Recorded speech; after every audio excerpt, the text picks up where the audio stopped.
Hello दोस्तों, आप सभी का स्वागत है। आज हम लोग इस वीडियो पे क्लास 9th साइंस का चैप्टर 8 जो कि मोशन है उसका एक्सरसाइज का क्वेश्चन नंबर 7 को देखेंगे। ठीक है, जैसा कि हम लोग क्वेश्चन 1 से लेकर 6 तक सॉल्व कर चुके हैं। अब हम लोग देखते हैं क्वेश्चन नंबर 7 को। ठीक है, तो क्या कहता है question number 7? A ball is gently dropped from a height of 20 meter. If its velocity increases uniformly at the rate of 10 meter per second square, with what velocity will it strike the ground? After what time will it strike the ground? देखिए question simple सा है। ठीक है, question ये कह रहा है कि एक बॉल है, सपोज करो ये 20 मीटर का हाइट है। ठीक है, यहां से यहां तक का हाइट जो है वो 20 मीटर है। ठीक है, 20 मीटर से एक बॉल को ड्रॉप किया जा रहा है जेंटली।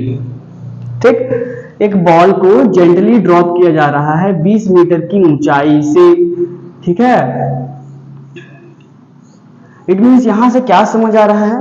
देखिए जेंटली ड्रॉप का मतलब ये है ना कि एक बॉल है उसको नॉर्मल से जेंटली ड्रॉप किया जा रहा है 20 मीटर की ऊंचाई से, थ्रो नहीं किया जा रहा है। ठीक है, तो इसीलिए इस जेंटली ड्रॉप किया जा रहा है, इसका मतलब इसका जो इनिशियल वेलोसिटी होगा वो होगा 0। ठीक, और क्या कह रहा है क्वेश्चन कि जो वेलोसिटी है वो इंक्रीज कर रहा है uniformly at the rate of 10 metre पर second square. It means acceleration जो है हमारा वो दिया गया है 10 मीटर पर सेकेंड स्क्वायर। ठीक है, आप इसका यूनिट देख के भी पता लगा सकते हैं कि ये एक्सेलरेशन है। एक्सेलरेशन का यूनिट क्या होता है? मीटर पर सेकेंड स्क्वायर। तो एक्सेलरेशन क्या है हमारा? 10 मीटर पर सेकेंड स्क्वायर, और इनिशियल वेलोसिटी हो गया 0।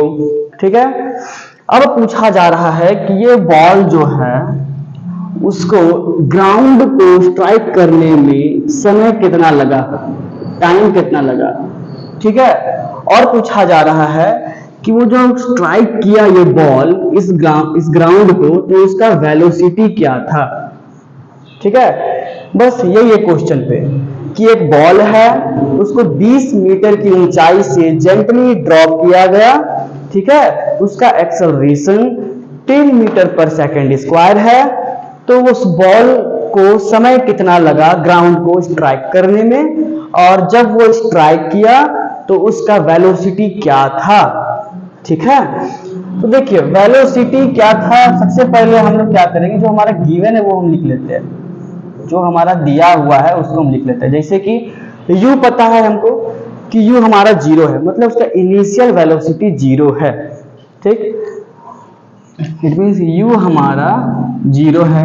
एक्सेलरेशन हमें दिए गए हैं 10 मीटर पर सेकेंड स्क्वायर। ठीक, हमें फाइंड करना है वेलोसिटी, फाइनल वेलोसिटी और समय। ठीक, हम लोग इस चैप्टर पे 3 इक्वेशन ऑफ मोशंस पढ़े हैं। कौन कौन सा इक्वेशन ऑफ मोशन था? पहला इक्वेशन ऑफ मोशन है हमारा v equal to u plus a t. दूसरा इक्वेशन ऑफ मोशन है हमारा s is equal to u t plus 1/2 a t square. और तीसरा इक्वेशन ऑफ मोशन है 2as is equal to v square minus u square. ठीक है, ये 3 equation of motion हम लोग पढ़ चुके हैं। ठीक है, इसी 3 इक्वेशन ऑफ मोशन से ऑलमोस्ट सारे न्यूमेरिकल सॉल्व हो जाएंगे इस चैप्टर की। ठीक, अब हमें निकालना क्या है? हमें निकालना है पहले वेलोसिटी, v निकालना है हमें। देखिए v कहाँ कहाँ है, एक यहाँ भी है, एक यहाँ भी है। ठीक, इस v पे अगर हम निकालने की कोशिश करते हैं, इस इक्वेशन पे अगर हम निकालने की कोशिश करते हैं, तो यहाँ हमें पूछा जा रहा है समय भी। तो क्या समय हमें पता है? बिल्कुल नहीं पता, इसीलिए ये इक्वेशन हम अप्लाई नहीं करेंगे। ठीक है, दूसरा इक्वेशन क्या है? इस पे भी समय पूछा जा रहा है, तो यहाँ से भी तो अप्लाई होगा ही नहीं, यहाँ तो v है ही नहीं। ठीक है, और तीसरा इक्वेशन जो है यहाँ v है और s है, a है, u है, जो हमारे पास गिवन है, हमें दिए गए हैं। ठीक है, हमारा s जो है वो है 20 मीटर, मतलब कि जो डिस्टेंस या डिस्प्लेसमेंट जो है यहां से यहां तक की जो दूरी है वो कितनी है? 20 मीटर है। ठीक है, मतलब हमारा s भी दिया गया है। तो कौन सा इक्वेशन लगाएंगे? थर्ड वाला इक्वेशन लगाएंगे। ठीक है, from third equation of motion, यहां से हम लोग निकाल लेते हैं v। ठीक, तो क्या है 2as is equal to v square minus u square, ये हमारा क्या है फॉर्मूला है। अब फॉर्मूला का पुट करना है, 2 इंटू ए हमारा दिया गया है 10, ठीक है, s हमारा दिया गया है 20, ठीक है, v हमें निकालना है और u हमारा दिया गया है 0, तो 0 का स्क्वायर 0। ठीक है, यहां तक ये हो गया हमारा 400 is equal to v square.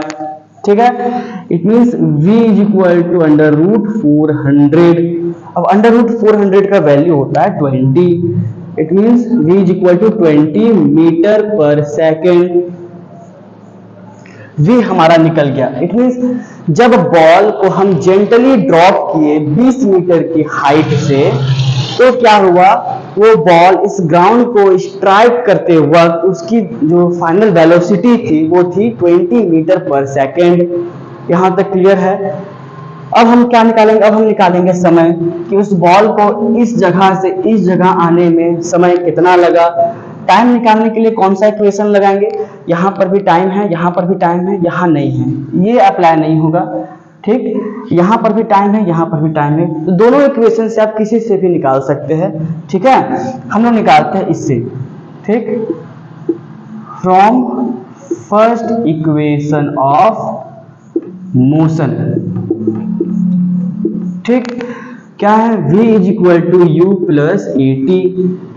ठीक है, यहां से समय निकालेंगे किस तरह से? v हम निकाल चुके हैं, v कितना है 20 मीटर पर सेकेंड, तो 20 हमारा v है, u हमारा 0 था, a हमारा 10 था और t निकालना है। यहां तक ठीक है? It means 20 is equal to 10 into t, तो यहां से समय निकल जाएगा 20 अपॉन 10, इट मींस 2, समय निकल गया 2 सेकेंड। मतलब क्या हुआ, यहां से ये पता चला कि जब 20 मीटर की ऊंचाई से हम इस बॉल को जेंटली ड्रॉप किए हैं, तो उस बॉल को ग्राउंड तक पहुंचने में 2 सेकेंड का समय लगा। ठीक है, और इस 2 सेकेंड का समय लगा और जो फाइनल वेलोसिटी थी उस बॉल की वो थी कितना 20 मीटर पर सेकेंड। इनिशियल तो 0 थी क्योंकि इसको होल्ड करके रखे हुए थे, उसके बाद छोड़े जेंटली ड्रॉप किए, तो इनिशियल वेलोसिटी 0 थी, फाइनल वेलोसिटी हो गई 20 स्ट्राइक करते वक्त। ठीक है, और जो समय हो गया वो कितना लगा 2 सेकेंड्स। आई होप ये क्वेश्चन आपको समझ आया हो। Thank you.